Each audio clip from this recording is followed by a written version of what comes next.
শুরুতে তো রাজশাহীর আম নিয়ে কাজ করা হয়। ভৌগোলিক যে ব্যাপারটা আছে সেটার কারণে বাজারে সর্বপ্রথম আপনার সাতক্ষীরার আমগুলো পোক্ততা পাই বেশি এবং আগে শুরু হয়।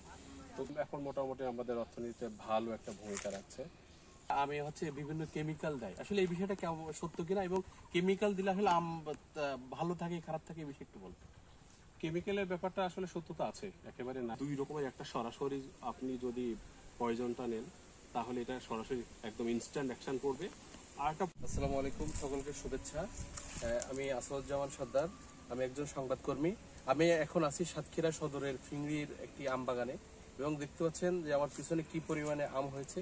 এবং সাতক্ষীরার আম কিন্তু খুবই সুমিষ্টি এবং সুস্বাদু। বিশেষ করে সাতক্ষীরার এটা কিন্তু সেই হিমসাগর আম, এটা খিসাবাদ বলে থাকে এক এক এলাকায়। যেটা বলছিলাম যে সাতক্ষীরার আম খুবই সুস্বাদু এবং সুমিষ্টি। এবং আরো একটা তথ্য আপনাদেরকে জানিয়ে রাখি, সাতক্ষীরার আম জনপ্রিয় এবং মিষ্টির পাশাপাশি আরো একটা বিষয় রয়েছে, সেটা হচ্ছে যে আমাদের যে মৌসুমী জলবায়ু, যে গরমটা এদিকে বেশি পড়ে এবং আবহাওয়া এবং জলবায়ু পরিবেশগত কারণে সাতক্ষীরার আম বিশেষ করে চাঁপাইনবাবগঞ্জ এবং রাজশাহীর প্রায় 15 দিন আগেই এটা কিন্তু আম পরিপক্ক হয় এবং পেকে যায়। এই কারণে সাতক্ষীরার আমটা কিন্তু মানুষের কাছে খুব জনপ্রিয় হয়ে উঠেছে।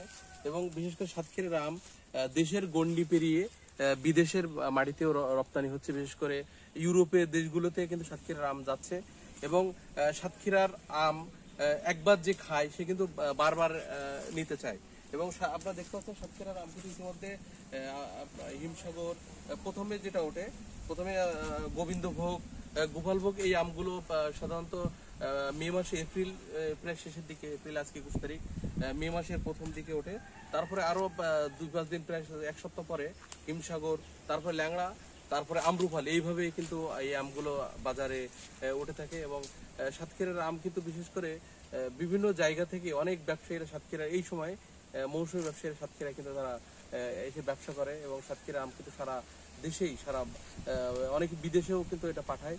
এবং সরকারিভাবে সাতক্ষীরার আম কিন্তু প্রতি বছরই রপ্তানি হচ্ছে, বিশেষ করে ইউরোপ, ইতালিতেও যাচ্ছে সাতক্ষীরার আম। অনেকে আসছে, আমরা এরকম একজন পেয়েছি রাজশাহী থেকে একজন ভাই, তারা কিন্তু রাজশাহী আম এবং চাঁপাইনবাবগঞ্জের আম বিখ্যাত। তারপর কিন্তু সেই ভাই এসছে। ভাই, আপনার থেকে কথা বলছে, আপনার নামটা? আসসালামু আলাইকুম, আমি মাসুদ রানা, উত্তরবঙ্গ ইবাজারের কর্ণধার। জি ভাই, এখানে কি জন্য এসেছেন এবং সাতক্ষীরা আম সম্পর্কে যদি একটু বলতেন। আমের সাথে সখ্যতা বলেন বা সম্পর্ক বলেন, সে আম বাগানের মধ্যে তো রাজশাহীর আম নিয়ে কাজ করা হয়। ভৌগোলিক যে ব্যাপারটা আছে সেটার কারণে বাজারে সর্বপ্রথম আপনার সাতক্ষীরার আমগুলো পোক্ততা পাই বেশি এবং আগে শুরু হয়। তো এই জায়গা থেকে আমাদের কিছু প্রিমিয়াম কাস্টমার আছে যাদের চাহিদা থাকে সিজনের শুরুতে প্রথম যে আমগুলো আসবে এগুলো খাওয়ার জন্য। ওইটাই আমরা সুনিশ্চিত করার জন্য এই তো প্রায় সিজন শুরুর 20 দিন আগে এসেছি সাতক্ষীরাতে বাগানগুলো দেখার জন্য। প্রিমিয়াম আম কোন বাগানগুলো থেকে পাওয়া যাবে চাষিদের সাথে কথাবার্তা বলে নিশ্চিত করে আমরা যাতে আমাদের কাস্টমারদের কাছে প্রিমিয়াম আম পৌঁছায় দিতে পারি।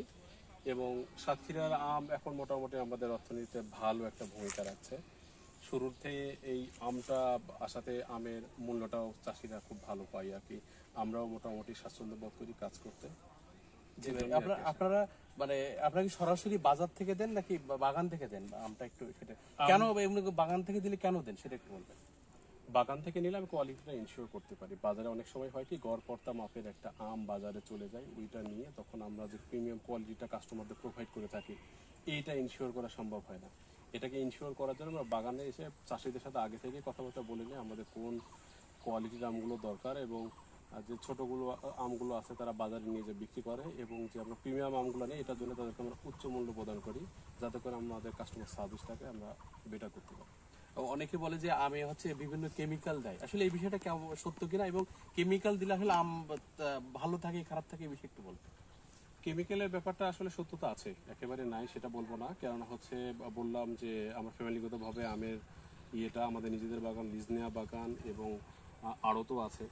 দেশের বিভিন্ন প্রান্তরের ব্যাপারীরা কিছু অসাধু ব্যবসায়ী আসে যারা আম পোক্তর আগে, এই যে যেমন ধরেন এখনই কিছু কিছু আম কিন্তু পাকতে শুরু করেছে। এই আমগুলো পোক্ত হতে আরও 20 থেকে 25 দিন সময় লাগবে। তো যদি পোক্ত এবং ভালো আম, কেমিক্যাল মুক্ত আম খেতে চাই সেক্ষেত্রে আরও 20 থেকে 25 দিন বা 1 মাসের মতো ওয়েট করতে হবে।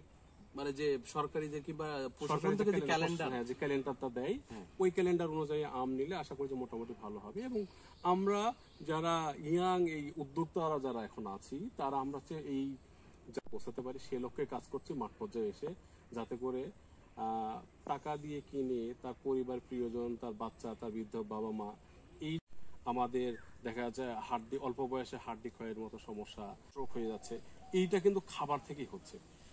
পয়জন দুই রকমের, একটা সরাসরি আপনি যদি পয়জনটা নেন তাহলে এটা সরাসরি একদম ইনস্ট্যান্ট অ্যাকশন করবে, আর একটা পয়জন সেটা হচ্ছে বিভিন্ন ধরনের ফ্রুটস, সবজি, এগুলা থেকে হয় আর কি।